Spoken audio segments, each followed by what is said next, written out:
What's happening, everybody? Welcome back to Game Day with Trey. Of course, this is your host, Trey, and today we're going to talk about this NBA Finals Game 3 matchup between the Boston Celtics and the Dallas Mavericks. All right, so this game will be played at 8:30 p.m. East Coast time. The line is right now Boston plus 2.5, over under set at 214. The line has moved a little bit sometimes, depending on where you're looking at. Like right now, if you look on Hard Rock, it's Boston plus 3, and the over under is at 213.5. So there is some movement, guys. All right, now let's look at how we got to this point. Okay. All right. So game one, Boston came out, beat the brakes off of Dallas, 107-89. All right, first quarter, Boston won 37-20. Second quarter, they won 26-22. Third quarter, they lost 24-23, and fourth quarter, they lost 23-21 to finish the game 107-89. If you notice, they covered the first half, and then second half, Dallas did what they do on defense and kind of tightened it up a little bit, made a few adjustments. Now, as far as game leaders concerned, Luka led the team with 30 points, 12 of 26 from the field, 2 of 5 from free throw line. But Jaylen Brown, he also led the team with 22 points, 7 of 12 from the field, and 6-11 from the free throw line. Tatum had 11 rebounds in this game, whereas Luka had 10. And then Tatum also had 5 rebounds in this game, and Kyrie led the Dallas Mavericks with a total of 2 assists for this game, guys. All right, now, Dallas did shoot 41.7% from the field, whereas Boston came out shot 47.6% from the field. Then Dallas came back and shot 25.9% from 3, which you can't do against the Boston Celtics, the best three-point shooting team in the NBA. So when they come out and shoot 38.1%, which is what they kind of average for the season, they're going to win if you shoot 25.9. All right, even if Boston turns the ball over 14 times like they did, and they out-rebounded Dallas 47-43. So when you got a 3 turnover advantage at Dallas, you lose that 3 turnover advantage when you lose the rebounding battle by 4. All right. So let's go ahead and let's look at the next portion of this series real quick, man. So when you get to game 2, right? When you get to game 2, once again, Boston wins the game. All right. Boston ended up pulling that game out. Where is it at? Hold on 1 second, you guys. I'm sorry. Boston ended up pulling that game out by a score of 105-98. All right, so Dallas played a little bit better in this game, but at the end of the day, the problem was still the same. Kyrie didn't show up. The rest of the team didn't show up. Luka did what he does, but the way he plays does not. It doesn't mesh against what you're trying to do against Boston, man. Boston has players at every position that can cover every player. Now, fortunately for Dallas, at around the third quarter in this game, Porzingis got hurt. Second quarter, third quarter of this game, Porzingis got hurt, man. Okay, and the reason I say lucky for Dallas, Porzingis got hurt, because he's the X factor. He is honestly the X factor that has been holding Dallas back in this series.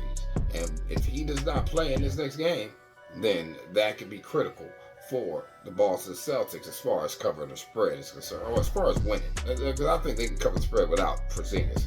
But as far as winning is concerned, it could be in jeopardy, man.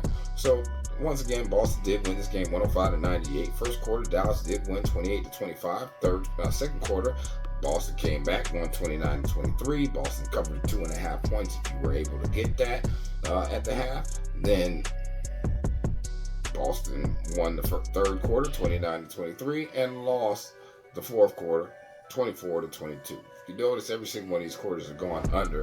Fourth quarters, especially, have gone under 51 or 52 points, guys. Pay attention to that, because that's an easy bet, if you're trying to get some easy money at any point in time. Right now, they don't have the totals posted, but if you wait in game, you should be able to get under 50, 51, somewhere around there.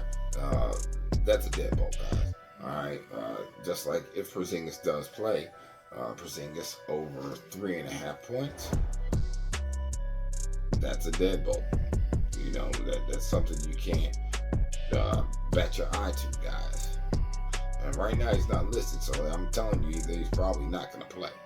All right, but if he is, that over 3.5 points in the first quarter, rock with it. Okay, if he somehow ends up playing. So, Luka led the team in scoring 32 points, 12 of 21 from the field, 4 for 8 from 3-point from free throw, whereas Drew Holiday led the team with 26 points, 11 for 14 from the field, 2 for 2 from the free throw line. As far as team stats are concerned, Dallas did shoot 47.5% from the field, whereas Boston shot 45.2% from the field. So Dallas did do a little bit better there, but then on three, neither one of them could shoot it.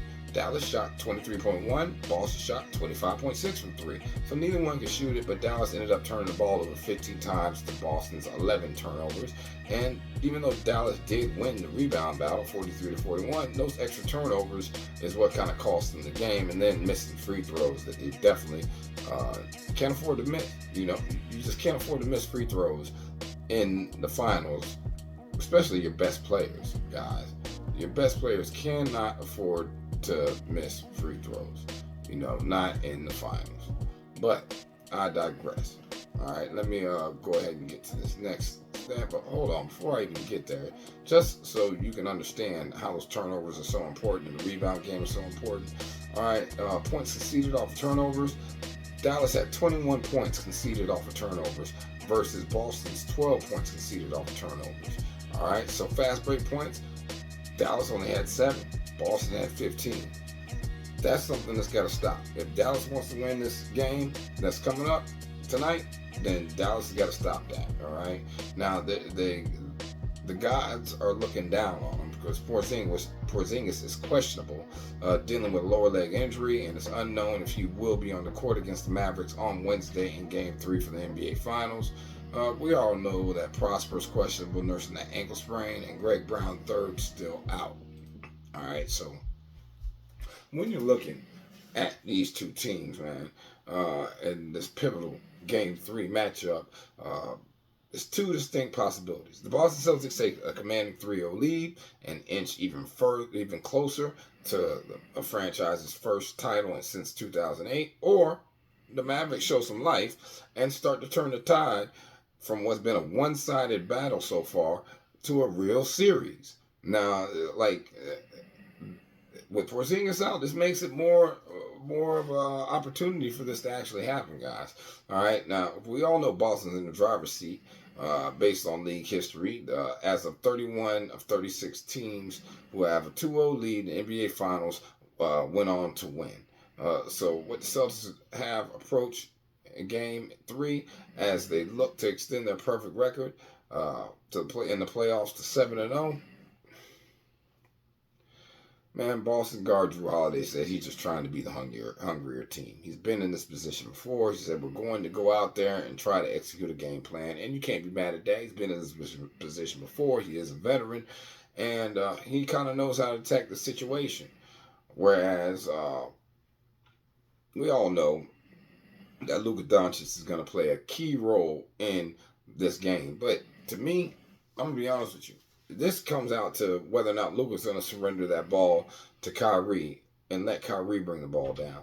The reason I'm suggesting Kyrie bring the ball down is so that Kyrie can initiate the offense and Luka can create whatever he wants to create at that point, but let Kyrie initiate the offense just because of the fact that if you get the ball out of your hands earlier in the play, it gives you a better opportunity to come off a screen, come off a pick, whatever, and have an easier shot versus Luka constantly working all game, 94 feet, 90 feet, you know, Jaylen Brown putting that D on him the whole way, monkey D, man, you know what I mean? And really just hindering Luka's game because he's so tired, because he's really exerting a lot of energy on offense and on defense, okay?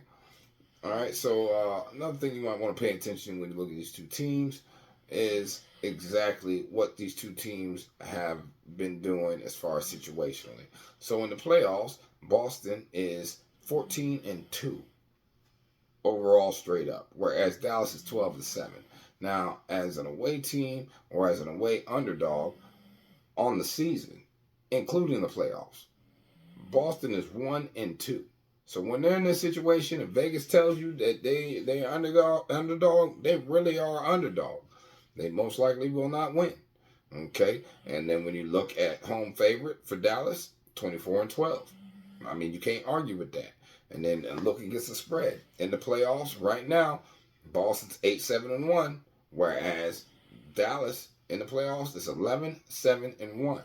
All right, now as a home favorite on the season, Dallas is 19-17, whereas as a away underdog, once again, Boston's 1-2. They are not very comfortable being the underdog. When Vegas tells you they're the underdog, they're really the underdog, guys. And then when you look over under in the playoffs, okay, Boston's 8 over, 8 under. Whereas Dallas is 9 to the over and 10 to the under. And on the season, as an away underdog, once again, Boston is 1 to the over, 2 to the under. Whereas Dallas, okay, as a home favorite, is 15 to the over and 21 to the under. You know, point game is kind of pointing to the under. That's why the line has moved. You know, you can't argue with the movement when you see that it's down from 214 to 213 and a half. And basically that's because of the fact of what's been going on with these two teams, how they play, what their style of play is, how they react to certain situations. Now,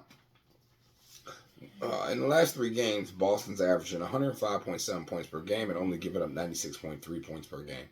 Whereas Dallas is averaging 103.7 points per game and giving up 105 points per game. On the season on the road, Boston averages 116.6 points per game, gives up 108.8 points per game, whereas Dallas averages 116.9 points per game and gives up 113.3 points per game. All right, now in the last 10 times these two teams have played, okay, right now Boston runs the series 6-4. Boston has won 6 straight games against Dallas, scoring no less than 105 points, which was the last game they played. That was the lowest amount of points they've scored in the last 6 times they played. All right, Boston has covered 5 straight times with 1 push, unless you had that hook on the last one, guys. And you've got, in the last 6 times they played, you've got 4 unders and 2 overs. Now, against the spread, overall in the last 10, Boston's also running it there, 6-3-1 against the spread, but it's only been 2 to the over and 7 to the under with 1 push. In the last 10 times these teams have played, last time that Boston did lose to Dallas, they only lost by 3 points. Then it was the time before that, they only lost by 3 points. Okay, and the time before that, they lost by 5 points. And the time before that, they lost by 3 points. So, with a spread that's sitting here looking at 2.5 to 3 points, you buy a point or two, you actually might be good with Boston, guys. Just let you know that, just because I see the trend. When I see the trend, I try to call it out for you guys. All right? So, at the end of the day, where do I sit? How do I feel? I'm going to be honest with you guys. There's several things I like on this actual game. All right. First and foremost, we'll start with the fact that I am feeling, like I said, if you were to buy a couple points, the Celtics with maybe like 5.5 points or 4.5 points, guys. If you were to do that, you'd be paying some juice, but your juice would only be they got rid of the 5. You can't even get that right now. They won't let you get no more than 4. So I'm lucky I already got the 5. But it's a minus 130 if you are able to get that with the Celtics plus 4. All right, so yeah, I guess I did good there. And then when you're talking about over-under, man, I'm kind of crossed on that over-under. And the reason I'm crossed on the over-under is because both these teams can play some decent defense.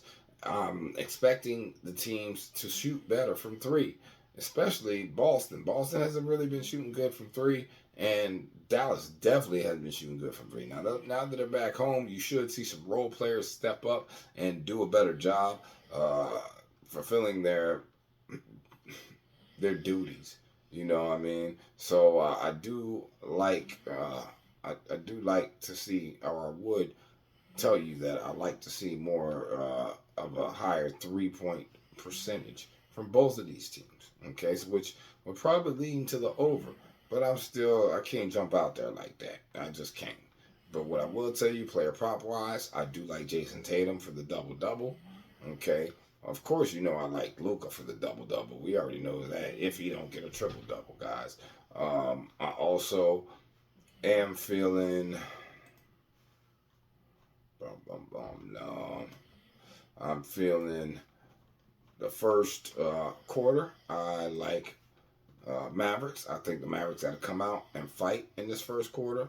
And right now, you can get the Mavericks minus 2.5 or all the way down to minus half a point for the first quarter. If they're going to fight, they're going to fight in that first quarter. And I think Luka's going to come out and make a statement. I would even go as far as to look at Luka first quarter points. And Luka's first quarter points is set right now at 8.5 points.